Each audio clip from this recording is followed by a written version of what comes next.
السلام عليكم ورحمة الله تعالى وبركاته. كسود هذا ولا ليال مركلي ولا الكيد محمد حسن إن شاء الله تعالى. ما أنتم حفيري دونا سي ديسكتوب كلوبة بدلو أما كستمايز يو ديسكتوب كوحيابا فوفولا يسيدو لوبة بدلو محايلي ديسكتوب كوا ماشي آد كبلابي سواحا سي was desktop is your work area meesha ku shaqay lahayd meesha wax ka fiirsan lahayd shaashada ugu soo horeyso arkaysid markaad start screen ka soo baxdo ama Windows 7 hadda isticmaalaysid shaashada ugu horeyso arkaysid waa desktop. marka desktopka very important. qofka desktopka leh isoo asiga u sameeyay asi ku xiran tahay waa sida qof gaariga oo kale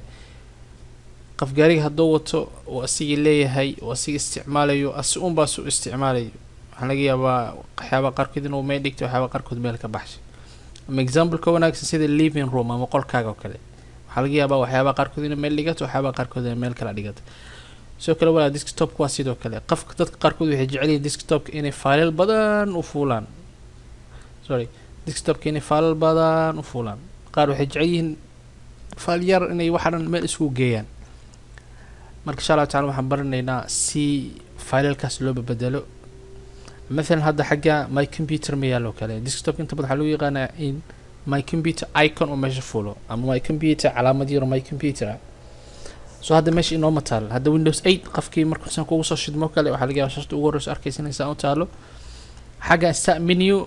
sidii Windows 7 oo kale mala oo hada click ku siisay saan hore soo aragna waxayna geynaysaa start screen waxa la yiraahdo.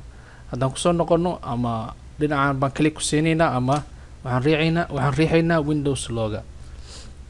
marka sidee loo soo daro sidee desktopka loo soo saaraa Windows sidee desktopka loo soo saaraa my computer. marka ugu horeyso waxa meel cad ba tagaysa right click ku siinaysaa personalize tagaysaa personalize kadib waxa ku soo baxayo Windows kan cusub waxa ku xagan kor waxaad ka aragtaa meesha waxa ku yaalo change desktop icons click ku sii xaga waxa ka aragtaa inaad Windows cusub kala ku furmayo meeshan waxa aragtaa inay ku qoran tahay desktop icons. marka maxaa aragtaa in desktop icon oo ku fuulo my computer user file network control pan recycle pin. hadda recycle pin tiga saaran aragna recycle pin desktop noo yaala naga hadda xagga recycle pin haddii aan rabno tigan saarayna my computer oo kale apply xagga maxaa aragtaa this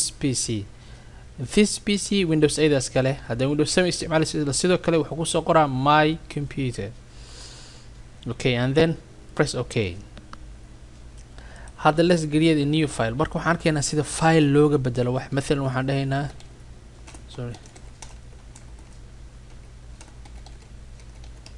Windows 8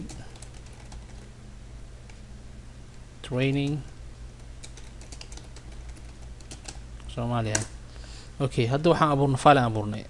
waxaan rabnaa filekan inaan bedelo sida uu muuqdo. مثلا gudihiisa hadii aan file kale ku sii abuurno right click ku dheh new tag file ku sii abuur sub file. haddaan gudihiisa sub file haddaan inta ku abuuro text waxa la yiraahdaa right click text ku dhig text file. okay xer marka waxaan rabaa filekan inaan bedelo sida uu u muuqdo iyo inaan customize ku sameeyo. مثلا file cortec right click ku sii xagga ugu hooseysa waxa arkaysaa properties click ku sii xagga properties waxa ku soo baxayo boxkan yar marka ugu horeysa waxa ku soo baxay general view fileka muxuu yahay horta type nooca uu yahay waa file folder weeyaan xaguu yaala yani locationka ama meesha laga raadin karo waa xagee waxaan ka raadin karnaa Maxamed Xasan desktop computerka Maxamed Xasan userka qofka Maxamed Xasan la yiraahdo desktopkiisa meeqa weeyaan waa 0 byte size-ka waa 0 meeqa file uu ka kooban yahay waa tan one file iyo one folder text file aan ku abuurnay iyo hal folder aan ku dhex abuurnay xagaan oo ka tusaa waqtiga la abuuray waa kana 1 minute ago hal daqiiqo ka hor. meesha marka waxa ka dhigi kartaa read only file ku jiro inuu qofka xaba ka bedeli karin oo wax ka tiri karin ilaa uu akhristo waxa ku jiro kaliya hadduu wax ka bedelo waxa ma saameynayaan. hadda waxaan noqon sidoo kale customize waxaan rabnaa inaan bedelno noocyada isu u muuqdo. هذا مثلا meeshan oo kale waxa aragtaa optimize this folder for مثلا معناه waxa weeyaan folderkan maxaa rabtaa inuu ka koobnaado xagga haddaan furno hadda ma maxaa rabtaa folderkiina ku shubto kaliya documents ma maxaa rabtaa folderkiina ku shubto sawiro maxaa rabtaa folderkiina ku shubto kaliya music maxaa rabtaa video marka waxaan dhahaynaa journal item ugu taga laakiin darabta folderada music marta picture marta so waxa soo dhan adaa ka dhigi kara insha Allah taala hada journal aan ugu tagayna aan meesha marka text macnaheedu waxa weeyaan apply this term to the all subfolders Windows 8 folder kan folderada ku dhex jiro halkan waxa ka doorto ayagana sidoo camal u apply garay sidoo camal u gala yeel macnaheedu waxa inta ka doorno kaliya ma saameeyayso journal folder kan bas laakiin folderada ku dhex jiro kala ayagana la mid ay noqonayaan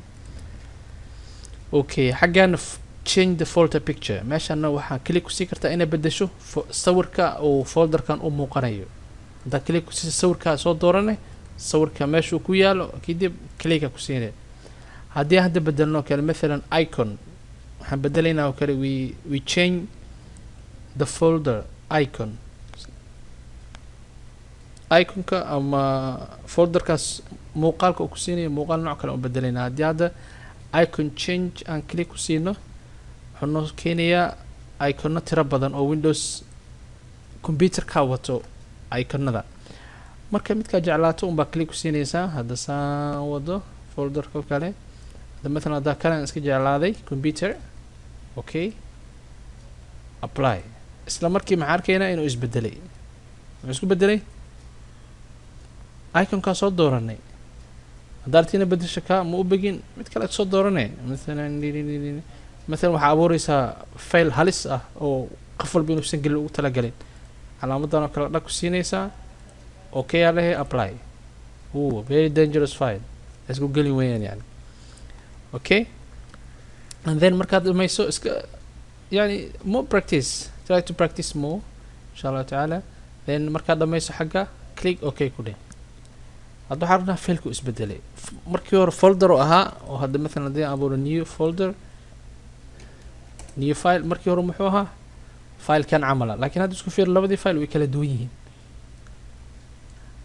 marka insha Allah taala try yourself practice more insha Allah you will get